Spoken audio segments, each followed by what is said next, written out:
Hello guys, ഇന്ന് ഞാനൊരു garlic rice ഉണ്ടാക്കാമെന്ന് കരുതിയിട്ടാണ് കേട്ടോ ഗാർലിക് ചോപ്പ് ചെയ്തത്. അപ്പോൾ ആദ്യം നമ്മൾ ബട്ടർ ഇട്ടു, അതിനുശേഷം ഗാർലിക് ഇട്ടു. പിന്നെ ഞാൻ വിചാരിച്ചു എന്നാ വേണ്ട ഫ്രൈഡ് റൈസ് ആക്കാമെന്ന്, കാരണം വെജിറ്റബിൾസൊക്കെ ഇരിക്കുകയല്ലേ. അങ്ങനെ ഫ്രൈഡ് റൈസ് ആക്കാമെന്ന് വിചാരിച്ചു. എന്തിനാണ് ഞാൻ ഇത്രയും ഗാർലിക് ഇട്ടതെന്ന് എനിക്കിപ്പോഴും മനസ്സിലാവുന്നില്ല. കാരണം എൻ്റെ മനസ്സിൽ ഇത് ഗാർലിക് റൈസ് ഉണ്ടാക്കാമെന്നായിരുന്നേ.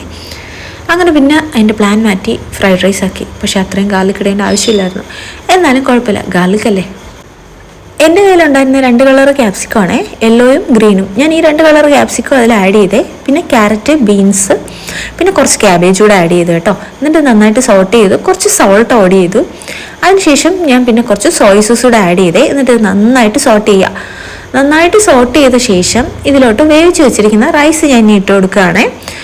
ഫ്രൈഡ് റൈസിൻ്റെ ആ ഒരു രുചി എന്ന് പറയുന്നത് ഈ വെജിറ്റബിൾസുമായിട്ട് മിക്സ് ചെയ്യുന്നതിലാണ് കേട്ടോ ഇരിക്കുന്നത്. എത്രത്തോളം നമ്മൾ മിക്സ് ചെയ്യുന്നു അത്രത്തോളം ഫ്രൈഡ് റൈസ് വളരെ ടേസ്റ്റിയാണ് കേട്ടോ.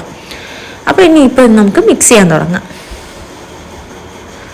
ആക്ച്വലി എൻ്റെ പ്ലാൻ ഗാർലിക് റൈസ് ആയിരുന്നു, പിന്നെയാണ് ഞാനത് ഫ്രൈഡ് റൈസ് ആക്കിയത്. ഫ്രൈഡ് റൈസിനാണെങ്കിൽ ഇത്രയും ഗാർലിക്കിൻ്റെ ആവശ്യമില്ല കേട്ടോ. പിന്നെ ഞാൻ എന്തോ അങ്ങ് ചേർത്ത് പോയി. മിക്സിംഗ് ഒക്കെ കഴിഞ്ഞു, ഇനി നമുക്കിത് സെർവ് ചെയ്യാം.